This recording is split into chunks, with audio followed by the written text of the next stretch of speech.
আসসালামু আলাইকুম। আশা করি সবাই ভালো আছেন। সবার সুস্বাস্থ্য কামনা করি।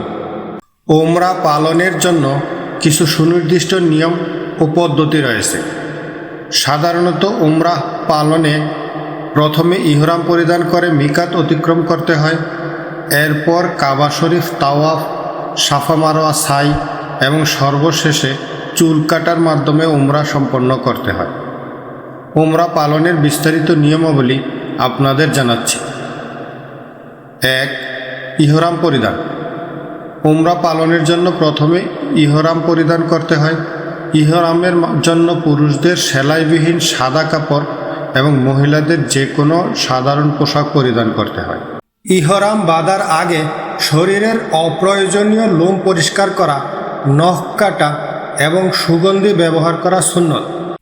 এরপর মিকাত অর্থাৎ ইহরাম বাঁধার নির্দিষ্ট স্থান অতিক্রম করার সময় ইহরামের নিয়ত করে তালবিয়া পড়তে হয়। তালবিয়া হল লাব্বাইক আল্লাহুম্মা লাব্বাইক, লাব্বাইকা লা শারিকা লাকা লাব্বাইক, ইন্নাল হামদা ওয়া নিমাতা লাকা ওয়াল মুলক লা শারিকা লাক পড়তে হবে। হজ ও উমরা পালনের উদ্দেশ্যে মিকাত অর্থাৎ নির্ধারিত স্থান অতিক্রম করার আগে ইহরাম বাঁধা আবশ্যক। ইহরাম বাঁধার আগে সুগন্ধি ব্যবহার করা মাকরুহ, তবে ইহরাম বাঁধার পর সুগন্ধি ব্যবহার করা নিষেধ। ইহরাম বাঁধা অবস্থায় কিছু কাজ করা হারাম, যেমন স্ত্রী সহবাস, নখ, চুল, গোঁফ কাটা, সুগন্ধি ব্যবহার ইত্যাদি। ২. তাওয়াফ। ইহরাম বাঁধার পর মক্কায় পৌঁছে প্রথমে মসজিদুল হারামে প্রবেশ করে কাবা শরীফ তাওয়াফ করতে হয়। তাওয়াফ হল কাবা শরীফকে বাম দিকে রেখে ৭ বার প্রদক্ষিণ করা। তাওয়াফের সময় হাজরে আসওয়াদ অর্থাৎ কালো পাথর থেকে শুরু করে প্রতি চক্কর দিতে হয় এবং প্রত্যেক চক্করে হাজরে আসওয়াদের সামনে আসলে বিসমিল্লাহি আল্লাহু আকবার বলে হাত দিয়ে ইশারা করতে হয়। প্রথম ৩ চক্করে পুরুষদের রমল করা বা দ্রুত পদে হাঁটা সুন্নত। ৩. সাই। তাওয়াফ সম্পন্ন করার পর সাফা ও মারোয়া পাহাড়ের মধ্যে সাই করতে হয়। সাফা পাহাড় থেকে শুরু করে মারোয়া পাহাড় পর্যন্ত যাওয়াকে একবার ধরা হয় এবং মারোয়া থেকে পুনরায় সাফা পর্যন্ত আসলে ২ বার ধরা হয়। এভাবে ৭ বার সাই করতে হয়, যা মারোয়া পাহাড়ে গিয়ে শেষ হয়। সাই করার সঠিক নিয়ম: ১. সাফা থেকে শুরু।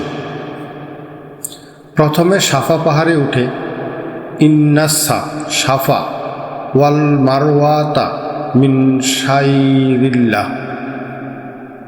আয়াতটি পাঠ করে কাবার দিকে মুখ করে আল্লাহু আকবার বলে দোয়া করতে হবে। ২. মারোয়া যাওয়া। সাফা থেকে মারোয়া পাহাড়ের দিকে হেঁটে যেতে হবে। হাঁটার সময় কিছু দোয়া পড়া সুন্নাত। ৩. সবুজ বাতি চিহ্নিত স্থান। কিছু স্থানে উপরে সবুজ বাতি দিয়ে চিহ্নিত করা আছে। পুরুষদের জন্য এই স্থানগুলোতে একটু দ্রুত হাঁটতে বা হালকা দৌড়াতে হয়। ৪. মারোয়া পাহাড়ে। মারোয়া পাহাড়ে গিয়ে সাফার মতো দোয়া করতে হবে এবং কাবা শরীফের দিকে মুখ করে মোনাজাত করতে হবে। ৫. ৭ চক্কর। সাফা থেকে মারোয়া এবং মারোয়া থেকে সাফা, এভাবে মোট ৭ বার আসা যাওয়া করতে হবে। ৬. দোয়া ও জিকির। সাই করার সময় বেশি বেশি দোয়া ও জিকির করা উচিত। ৭. সালাত। যদি সাই করার সময় নামাজের জামাত শুরু হয়, তবে সাই ভেঙে জামাতে শরিক হতে হবে এবং জামাত শেষ যেখানে সাই শেষ করা হয়েছিল সেখান থেকে আবার সাই শুরু করতে হবে। 8. সতর্কতা। সাই করার সময় এদিক ওদিক তাকানো বা বেশি কথা বলা উচিত নয়। সাই করার সময় মনোযোগ ও একাগ্রতা বজায় রাখা উচিত। 4. মাথা মুন্ডন বা চুল ছোট করা। সাই সম্পন্ন হওয়ার পর পুরুষদের মাথা মুন্ডন করা বা চুল ছোট করা ওয়াজিব, আর মহিলাদের জন্য চুলের অগ্রভাগ থেকে সামান্য কিছু কেটে ফেলতে হয়। এভাবে উমরাহের মূল কাজগুলো সম্পন্ন হওয়ার মাধ্যমে উমরা শেষ হয়। উমরাহ পালনের অন্যান্য গুরুত্বপূর্ণ বিষয়। উমরাহ করার উপযুক্ত সময়।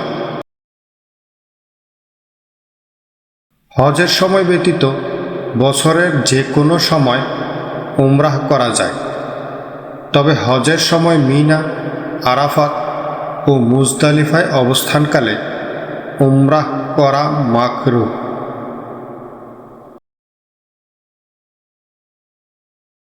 উমরাহ নিয়ত।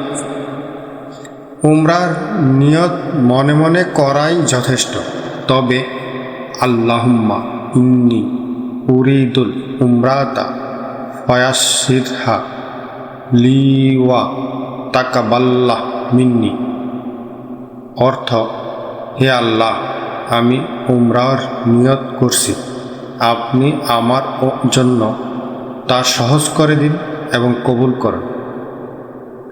এই দোয়াটিও পড়া যেতে পারে। উমরার দোয়া। উমরার সময় বিভিন্ন দোয়া ও জিকির করা সুন্নত, যেমন তালবিয়া, দরুদ শরীফ, ইস্তেগফার ইত্যাদি। উমরার গুরুত্ব। উমরাহ একটি গুরুত্বপূর্ণ ইবাদত এবং এর মাধ্যমে গুনাহ মাফ হয় বলে হাদিসে উল্লেখ আছে। মহিলাদের জন্য বিশেষ নির্দেশনা।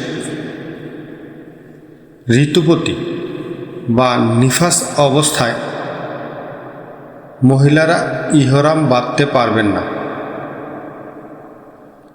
তবে পবিত্র হওয়ার পর ইহরাম বেঁধে উমরা পালন করতে পারবেন।